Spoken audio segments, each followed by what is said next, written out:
Você já entrou em uma casa e sentiu que ela era fria? Ou o oposto? Você entrou numa casa, você viu que era uma casa super simples, mas ao mesmo tempo essa casa parecia te acolher tão bem, sabe? Esse é um sentimento que muitas vezes a gente sente naquela famosa casa estilo de vó. E esse sentimento não é por acaso. Então nesse vídeo eu vou te contar as 6 coisas que fazem uma casa ter de fato esse sentimento de lar. Se esse é um tema que te interessa, se você quer deixar a sua casa com essa sensação, assiste até o final que eu tenho certeza que você consegue sim aplicar essas 6 dicas na sua casa. Como arquiteta, eu vejo isso o tempo todo. Muitas vezes as pessoas vêm com uma ideia de que para ter uma casa que pareça um lar, você vai precisar investir muito dinheiro. Mas essas duas coisas, elas não estão tão diretamente relacionadas assim. A gente consegue sim ter uma casa com cara de lar sem investir tanto e também, claro, investindo tanto também é possível. Independente do valor que você vai ter para investir, o que mais importa, na verdade, é como você vai fazer isso. E acima de tudo, é como aquele ambiente conversa com as pessoas que moram ali. E hoje eu vou te mostrar esses principais pontos. Já se inscreve aqui no canal para ficar por dentro de mais dicas para transformar a sua casa em um verdadeiro lar e acompanhar outros conteúdos que eu sempre tô postando por aqui. O primeiro ponto é memória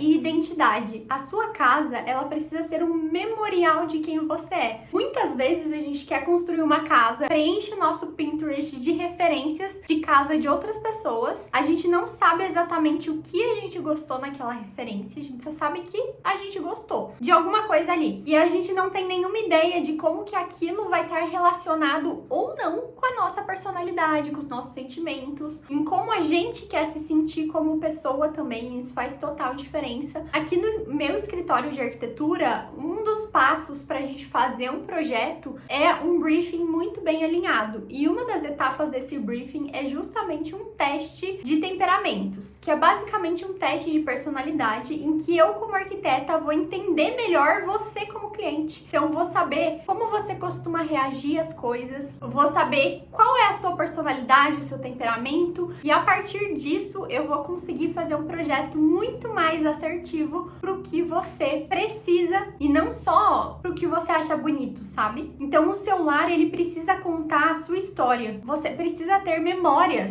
estampadas, seja na parede, num porta-retrato, num quadro. Você precisa ter um pouco de quem você é nas cores, na forma como você organiza as coisas, no sentimento geral do espaço, sabe? Na composição dos móveis. A casa, ela tem que contar uma história e essa história tem que ser a de quem mora ali. Então, objetos com significado, lembranças, todos esses itens, eles geram um sentimento que é fundamental para que a gente entenda essa casa como um verdadeiro lar. Segundo ponto é uma sensação de acolhimento. E aqui no canal a gente já tem um vídeo sobre como deixar o seu ambiente mais aconchegante. Então, depois que você assistir esse vídeo aqui, sugiro que você assista esse do como deixar sua casa mais aconchegante, que aí você vai entender por dentro, né, cada um desses pontos que eu vou falar aqui. Mas é muito importante você ter tecidos diferentes na sua casa, porque eles comunicam texturas. A gente consegue apostar isso na cortina, escolher um tecido adequado para a cortina, um tapete, o tecido do sofá, o tecido da cadeira. Tudo isso vai comunicar alguma coisa. Almofadas, uma manta no sofá. Quando a gente brinca com essas texturas, a gente traz sensações, porque as texturas, elas estão diretamente ligadas a essas sensações. Uma iluminação mais quente também traz mais aconchego, aquele sentimento mais de casa, sabe? De proximidade, de um ambiente bom para você conversar cara a cara com alguém, e não um ambiente que você precisa ser rápido, que você precisa estar com atenção ali o tempo todo, que você precisa estar mais estressada, sabe? Mais ativo o tempo todo, percebendo tudo, que é aquela luz muito mais clara que a gente costuma ver em ambientes como, por exemplo, um hospital, que você precisa estar em alerta e atenta realmente o tempo todo. Isso que hoje em dia já tem estudos e pesquisas que mostram que, inclusive, uma iluminação mais quentinha ajuda, inclusive, na recuperação de pacientes, inclusive em hospitais. Mas voltando pro tema do vídeo. Então, tecidos em forma geral, em tudo que eu já comentei pra vocês, iluminação mais quentinha, tudo isso vai deixar o ambiente mais acolhedor, mais aconchegante, mais com aquela sensação de quentinho mesmo, sabe? Um abraço. Se essas dicas fazem sentido para você e você quer buscar cada vez mais ter um lar que conecta a sua família, que representa quem você é, eu desenvolvi o manual Lar que Você Merece. E nesse manual eu te dou ferramentas práticas e dicas, eu te dou tanto conhecimento teórico para você entender o que precisa fazer e por quê, como também ideias práticas. E esse manual eu desenvolvi ele com muito carinho, além da parte escrita também tem uma parte com áudio para você poder ouvir, caso você não seja muito do time da leitura.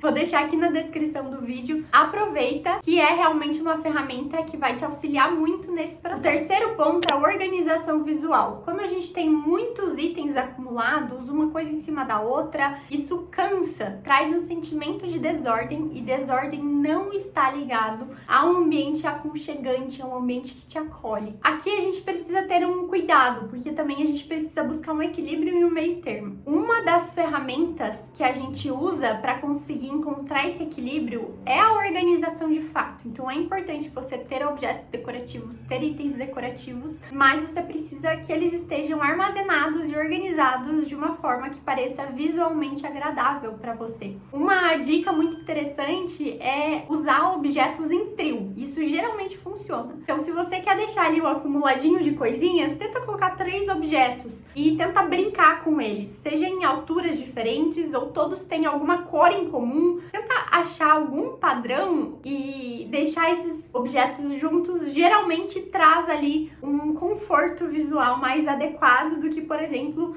se deixasse eles separados numa linha reta, sabe? Tenta unir eles num bolinho, assim, digamos assim, num triângulo, sabe? Isso costuma funcionar bastante. E aqui tem um problema para pessoas que se identificam mais com um aspecto mais maximalista. A gente consegue sim trabalhar isso, tá? É possível sim trabalhar uma organização visual, inclusive no maximalismo. Como eu comentei, a gente consegue encontrar padrões, encontrar formatos, cores, e tudo isso, quando a gente observa e organiza de uma forma mais adequada, vai trazer um conforto visual melhor do que só jogar um monte de coisa lá sem nenhum padrão. E muitas vezes, mesmo quando a gente organiza, parece que não tem um padrão ali quando você olha diretamente, mas o seu cérebro, ele consegue identificar ali, mesmo que sutil, que tá mais organizado, sabe? Do que se tivesse só feito de forma aleatória. E fica bom, inclusive, para pessoas mais maximalistas. Quarto ponto é uma escala mais humana. Esse ponto é um pouco mais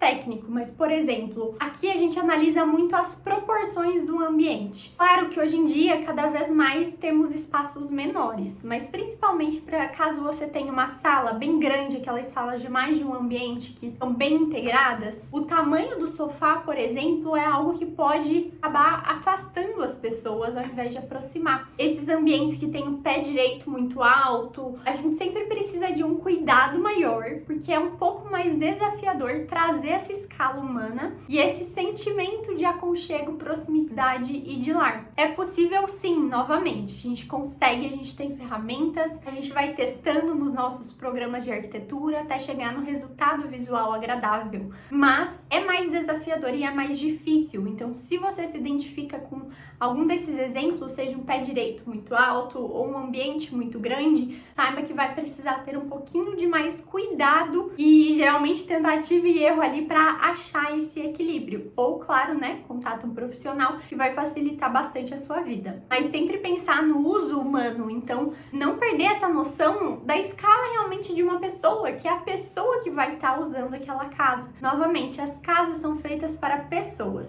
O quinto ponto é a iluminação correta. Gente, se vocês soubessem o poder que uma iluminação faz numa casa, ela consegue mudar totalmente o sentimento daquela casa. Então, quando a gente está pensando numa iluminação, é muito importante que a gente aposte, por exemplo, em iluminações indiretas, iluminações mais de apoio, como aquela luminária que vem do piso, em cima do sofá para um momento de leitura, ou próximo de uma poltrona, uma luminária mais quentinha de fundo, uma arandela. Essas luminárias mais de apoio, e não só aquelas que ficam gerais no ambiente, no seu teto, né? Elas fazem uma diferença incrível, gente, de verdade. Apostem nessas iluminações e principalmente quando vai começar a escurecer, você vai perceber que muitas vezes a gente nem tem mais a necessidade de ficar ligando a iluminação iluminação geral, que só essas decorativas e de apoio fazem total diferença. Seja um LED embutido num móvel, num rack, num painel,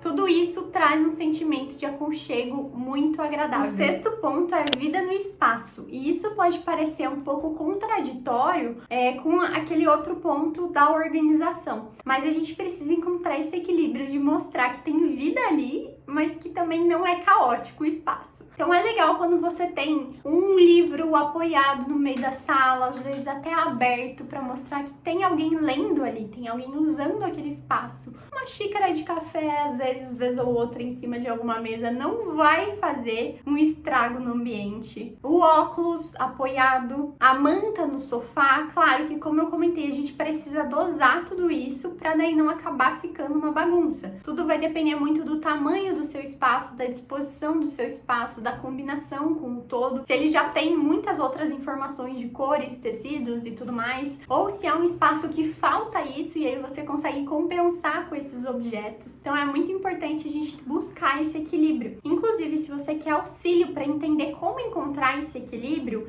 eu tenho também a minha consultoria. Não hesite de entrar em contato. Eu sei que muitas vezes, por a gente estar aqui no YouTube criando conteúdo, às vezes tem aquele sentimento de ai, nossa, não vou nem entrar em contato, deve ser muito caro ou não deve ser pra mim. Não passe por isso. Aqui na descrição do vídeo tem o contato do nosso escritório, não deixe de mandar mensagem. Vai ser um prazer te atender, entender um pouquinho melhor sobre como que a gente conseguiria te ajudar e passar um orçamento personalizado. E lembra que no final de tudo, o lar não é só sobre a estética, mas é principalmente sobre a sensação e sobre o que ele representa e como ele comunica quem mora ali. Então é isso, um beijo e até o próximo vídeo. Não esquece de se inscrever aqui, viu? Tchau!